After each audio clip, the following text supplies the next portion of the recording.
Good day po sa inyong lahat. Welcome na naman sa another episode ng ating vlog. Ayan, sana okay po ang lahat, Ayan. So, ang topic po natin for today ay tungkol sa kung paano pakainin yung ating mga RTL, yung mga bagong dating nating RTL. Ayan. So, maraming nagtatanong. Ayan. So, dun sa mga parating pa lang yung kanilang RTL or dumating na, ganito po yung sistemang gagawin natin. Tandaan po natin na yung RTL natin ay dadating sa inyo na 16 weeks, Ayan. So, pagdating po, ang kakainin po ng mga yan ay mga nasa 65 grams na po daily. Kaya lang, pagdating nila dyan sa inyo, syempre, napagod sila sa biyahe, ganyan. Hindi po nila muna makakain yung 65 grams na sinasabi ko. Ang 65 grams ay katumbas ng 6.5 kilos na feeds sa 100 paitloging manok. Kung sakaling ang RTL ninyo ay 96 kasi wala naman tayong 100 heads.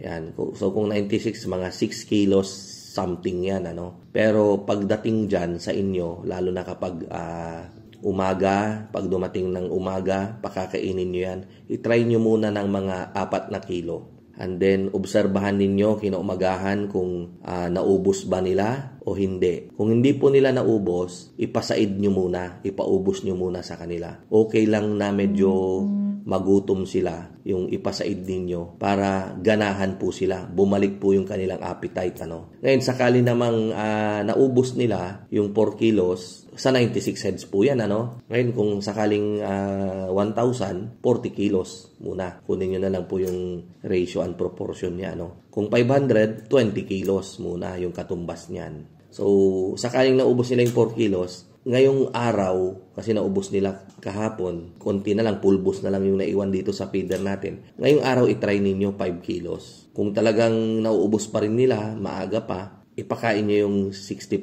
grams na sinasabi ko. Or, kahit hindi nyo na po yan sukatin, tansyahin nyo na lang po. Basta, sa pagdating ng RTL ninyo, ibigay nyo lang kung ilan yung mauubos niya. Kung maubos niya yung 65 grams, mas maganda, 'di ba? Kasi papunta naman tayo sa 110 grams.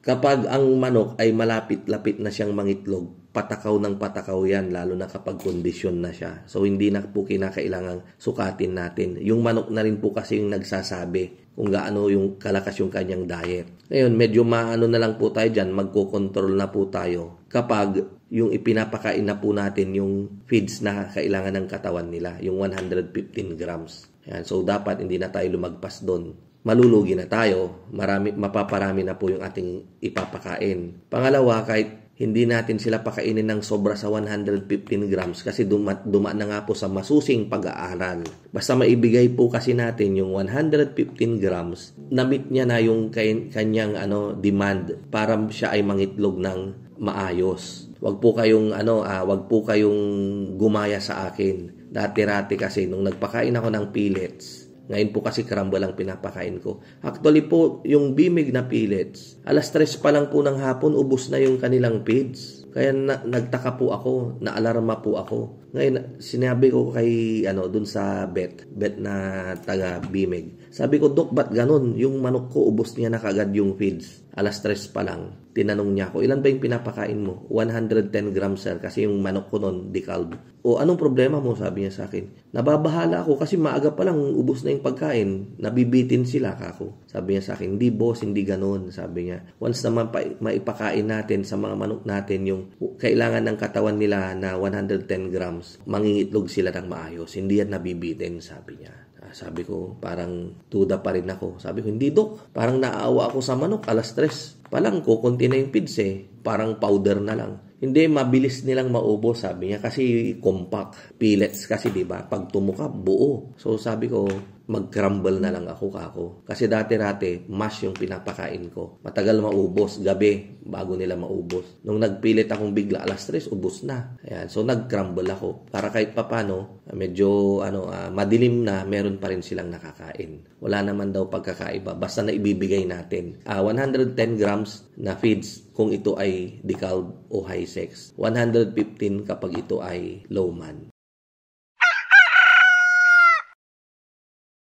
diskarte lang po, halu-haluin ninyo para maging even yung distribution ng feeds. Yun po yung number 1 dyan. Hindi yung may makapal, hindi yung may manipis, hindi yung may ubos na. Pinapakain mo nga yung feeds mong 110 grams, pero may portion naman ng cages na hindi nakakakain yung manok ng maayos. Kaya yun po yung silbi gamit nung hinahalo natin siya para maging equally distributed yung feeds natin sa feeder. At tignan din po natin yung painuman natin, yung waterer natin, kasi kapag nag-overflow po yan, mababasa yung feeds. Kapag nabasa po yung feeds, titigas po yan, mabubulok po yan. Yan. So linisin rin po natin palagi. Ingatan din po natin. I hope na nabigyan ko na naman kayo ng another idea sa ating topic for today. Kita-kita po ulit tayo sa mga susunod nating vlog. Maraming salamat.